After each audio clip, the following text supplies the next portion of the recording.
welcome to Two Cents by Nishtha Bhatnagar. Today, I wanted to talk about gentle parenting.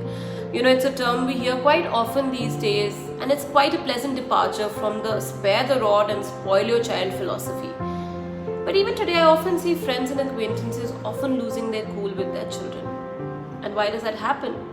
Can our small children actually do something so terrible that we lose our emotional equanimity?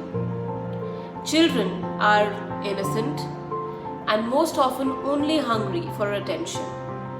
And attention we have a massive deficit of, right? Because we are so distracted that we have forgotten to be present to ourselves, forget anyone else.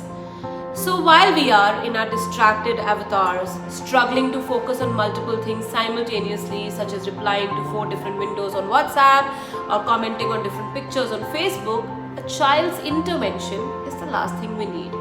And the smallest intervention, and imagine that's what time that parents should have plenty of for their kids has been reduced to, we snap.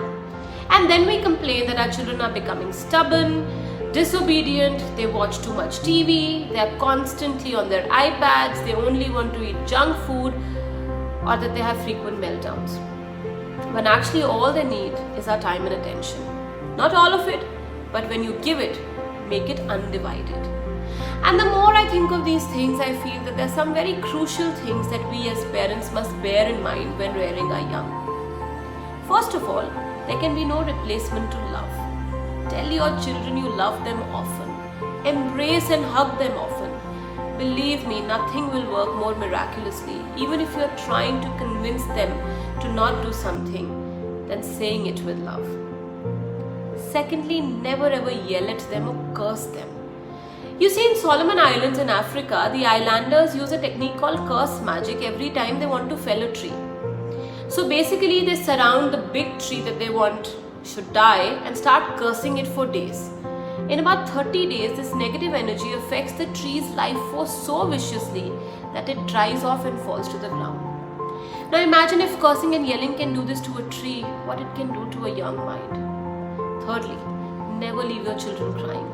As parents, we are often so overtaken by anger that we leave our kids crying. This is a terrible thing to do because it makes them feel most abandoned. So even if your child has done something not so pleasant and you've chided him or her for it, make sure you don't leave them crying. After setting the record straight, embrace them and reassure them that you still love them. Next, violence is a big no. You cannot set any example by raising your hand. As a matter of fact, hitting children is a manifestation of our weakness and inability to control our frustration. By hitting a child, we are only venting our frustration. The slap will not have any reformative meaning for a young child except for instilling fear. And fear is not synonymous for reformation or positive change.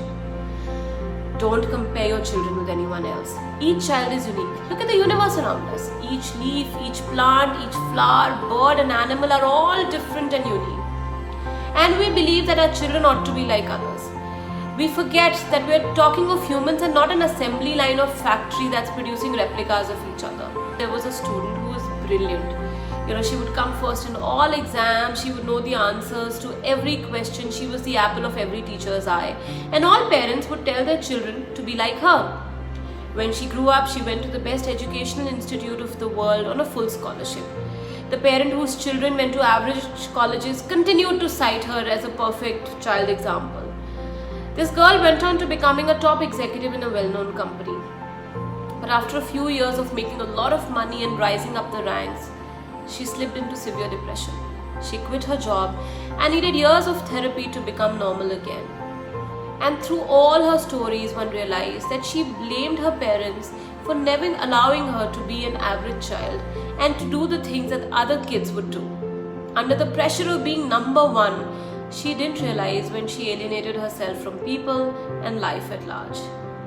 She couldn't have any relationships because if she gave time to a relationship, she would lose out on the opportunities at work and someone else would, probably be more successful than her. Now, after all these years, today she's given up her job and has just taken time off to do things that make her happy. Now, imagine if all students had become like her, what would their fate be? So don't pressurize your kids to come first, to be on top of their, to be the top person in the class. Just let them be themselves.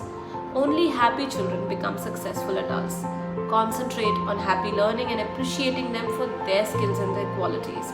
Their achievements, big and small, ought to be celebrated. And finally, be compassionate so that they can learn from you. Bullying these days is at an all-time high. Children are nasty with their own friends. It's because they have learned from their parents that it's okay to be mean, especially to those who are weaker than them. Be large-hearted and graceful in front of your children.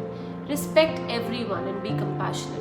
That's the only way to raise a responsible generation of the future. We could be mindful. If we could be mindful of these few things, we can certainly raise a set of kids who will be kind to each other, the environment, and help in creating a happier world. Let me know what you think about this in the comment section below, and keep watching 2 Cents by Nishtha Bhatnagar.